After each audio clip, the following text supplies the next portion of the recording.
मराठी कथा गोष्ट डासांची। एका गावात एक डास आणि त्याची बायको डासी राहत होती। त्यांच्या दोन छोट्या मुलींची नावे डासुली आणि डुसुली।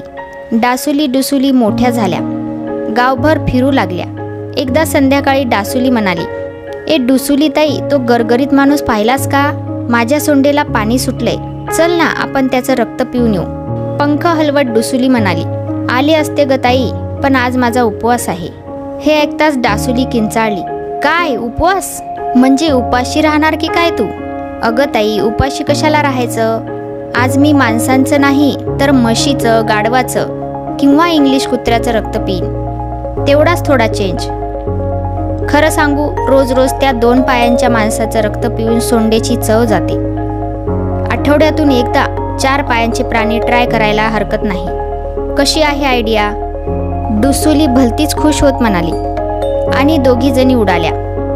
दोघींनी एकमेकांच्या सोंडांना सोंड लावून शेकसोंड केलं। डासुली म्हणाली, घरात बसून जेवणारी माणसं हुशार की रानात फिरत चरणारी जनावरं हुशार हे मला कळत नव्हतं, पण आता मला कळलं, सगळे सारखेच। अगं, पुस्तक वाचणारा एक माणूस सांगत होता, माणसांना डास चावतात म्हणून हे करा ते करा। अगं, त्या वेड्याला इतकी पण अक्कल नाही की डासांना दातच नसतात, तर ते चावणार कसे?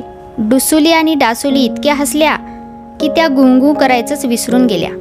हसून हसून त्यांची सोंड वाकडी झाली आणि पंख भिजले। डुसुली म्हणाली, अगं तुला माहीत आहे का, आपले बाबा आणि काका दोघंही प्युअर व्हेज आहेत, म्हणजे शुद्ध शाकाहारी। ते कुणाच्याही शरीराला सोंड सुद्धा लावत नाही। ते झाडावरच असतात, कधी लिंबाच्या तर कधी जांभळाच्या, पण कधी चवीत बदल हवा असेल तेव्हा फुलझाडांवर जातात, म्हणून तर ते प्युअर व्हेज।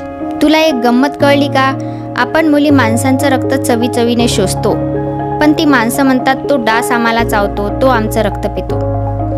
पण रक्त शोषतो आणि पचवतो आपण मुली, आणि ती वेडी माणसं मात्र बिचाऱ्या मुलांवर संशय घेतात। आहे की नाही गंमत? हो ना, म्हणजे आपले भाऊ, बाबा, काका, मामा आणि आजोबा सुद्धा प्युअर व्हेज, आणि माणसांना वाटते तेच चावरे आहेत म्हणून। जेवणारे आणि चरणारे यांच्यापेक्षा शोषणारेच अधिक हुशार असतात, असं आपल्यात म्हणतात, ते खरंच आहे। चल ताई, आज आपण 2 नव्हे तर 4 पायांच्या प्राण्यांना टेस्ट करूया। शेकसोंड करून दोघी जणी 2 दिशांना गुंगू करत निघून गेल्या। Please subscribe my channel and thanks for watching.